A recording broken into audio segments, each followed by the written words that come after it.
Nyakorongo jang riwruok mar jopuonj mbalariany okwedo dwaro mar piny owacho mar chulo gigopegi maromo siling bilion 7.9 e kidienje ariyo. Jagoro maduong' mar UASU Constantine Wasonga e romo mar gi jofwambo odiochieng' ma kawuono oyango ni nyaka sirkal chul gigopegi duto eka gibiro weyo ng'anyo.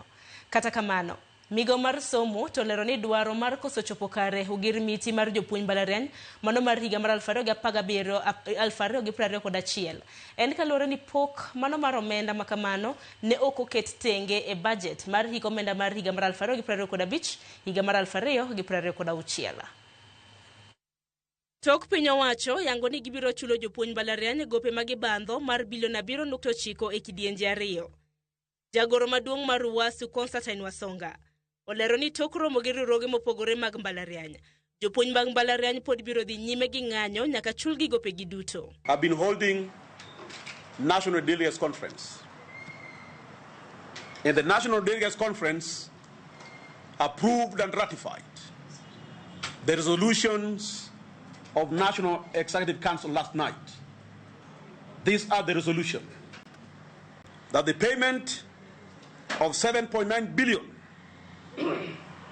be done at once and immediately. Wasonga olero ni jopuonj mbalariany ok dwar mondo chul gigope makamago e kidienje ariyo. Wiragi kaka gisebedo ka gicholo tijegi. No one should imagine or contemplate that a decade-long arrears can be paid in phases, because they are saying they don't disseminate knowledge to students in phases.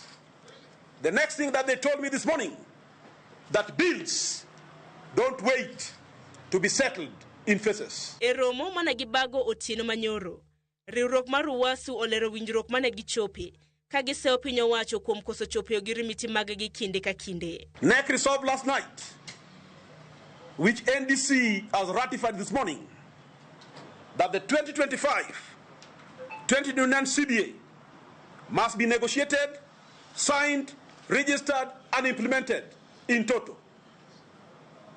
We are 4 months in arrears.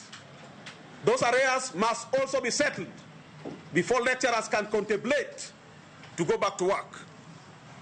The third resolution is that all public universities and their constituent colleges shall remain on strike until all the demands are met.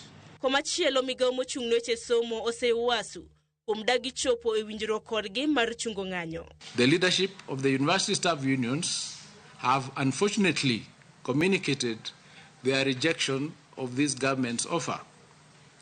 This position is regrettable given that most of the concerns raised by the unions have been fully addressed, and a roadmap for addressing the remaining one has been presented with obvious goodwill and compromise on the part of the government. Migao mochung' ne somo lero ni gibiro medo twak kod riwruoge mag mbalariany mar chopo e winjruok e kindegi mondo somo oduoge wang'e. We therefore appeal to the university staff their sense of patriotism and duty of care to our students, that they should resume work in their respective universities and allow an opportunity for constructive negotiations towards a mutually acceptable and sustainable solution.